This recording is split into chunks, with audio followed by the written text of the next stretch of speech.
Hello again. I don't know if this has ever happened to you, but if someone does find out that you write, the first thing they seem to want to know is, oh, are you published? I suppose it's the only thing they know about writing. Um, are you published? And I say, well, I'm self-published, somewhat apologetically. I don't know why, but I do. I've learned a lot since I've been writing about how my own attitudes have changed towards publishing. So I try and explain that I'm independently published, and that I haven't gone through a publishing house editor, and their faces immediately drop and they lose interest. So this idea in general in people's minds is that if you write, you're somehow famous or wealthy, or I think they kind of hope something will rub off on them, that they can tell their friends that they met this author. And but it causes me to reflect on my own experience of writing. I constantly question whether I should be calling myself a writer or an author. I know the definition would be that you've written a body of work which is published, and so you've authored that body of work. But in the general public's mind, the difference between being a writer and an author seem to be unclear, shall we say. And I must confess, in my own mind, I'm never sure what to call myself.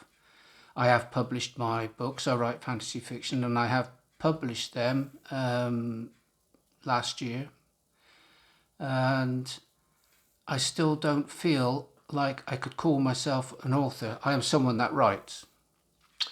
I feel like someone that writes, and unless somebody is prepared to buy my book, see my book, buy my book, and give me a review, which is favourable, or recommends my books to someone else, it always feels a little bit like I'm an interloper, like I've pushed my way into the world where real writers exist, and I feel quite shy about sharing with people who don't write that experience.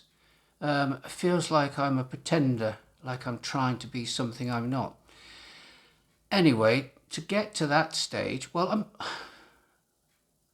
a lot more comfortable in that now that I'm self-published and I understand and I've done the research, and I can make sense of the publishing world now.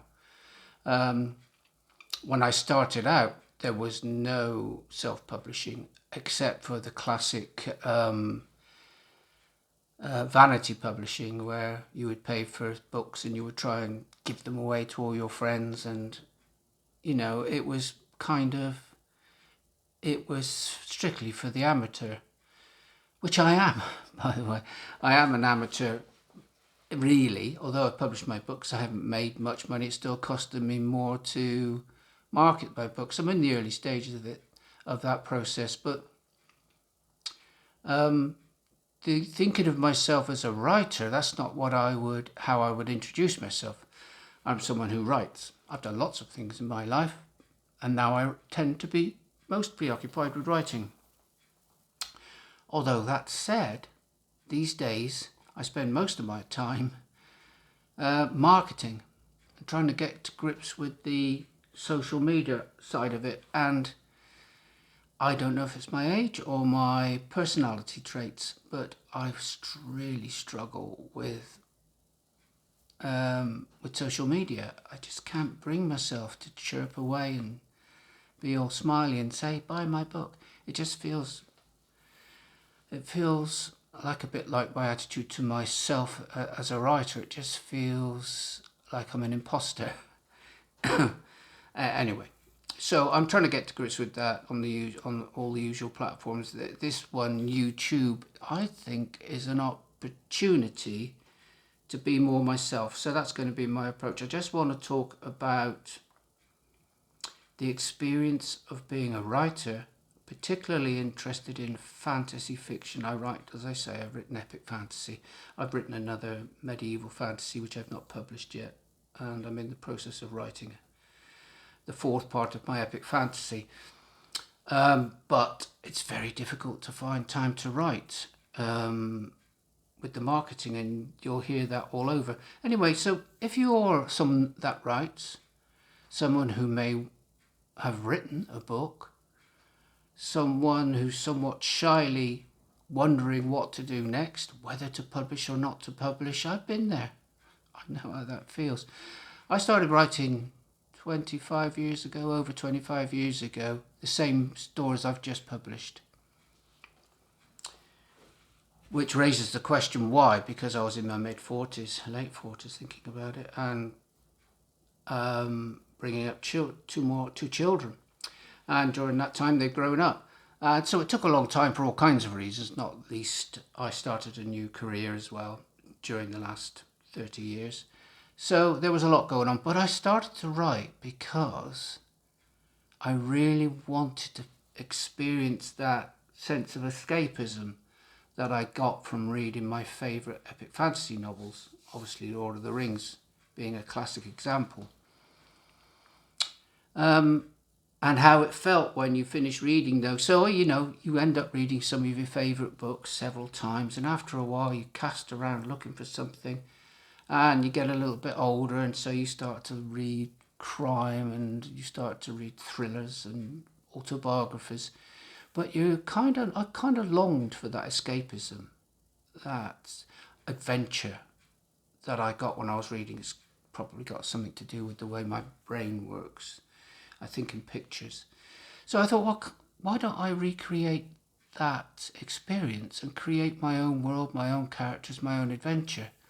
Now then, that idea stayed with me until eventually, and it was this long ago, where before there were even word processors, there were typewriters. I was on the cusp of change. So on my way to work on the train, I'd start scribbling away on a sheet of A4 lined paper. In fact, I've still got it somewhere. I've kept that all these years. I'll probably show it to you next time. So I start scribbling away, and so looking back on that, I'm trying to remember how I approached it. Because I will say I am not someone that follows the rules, the creative writing dogma, the rules of writing, you know, the stages, the planning, the classic stuff that you get taught to write, and which in my view gets in the way of the writing.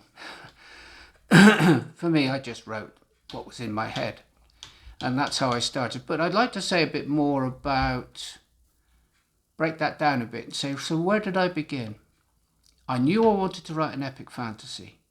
I knew I wanted a hero journey. I knew that. I knew I wanted it to be a medieval setting. I knew it wanted to be Western European, because I'm an old traditionalist. And to me, that is where epic fantasy began.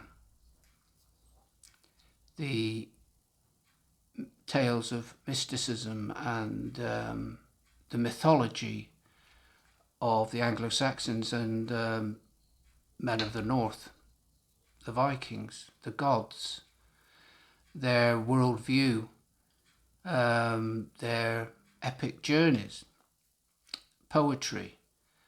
That's where I'm drawing from, or wanted to draw from. I wanted to find a nice idyllic scene, a nice place, and find a background that was familiar, that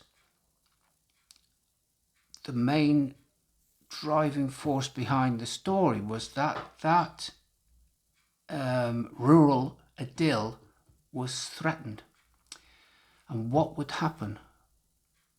And of course, adding to that the usual mythology and magic. So in the next video, as we draw to a close here, I shall start to take apart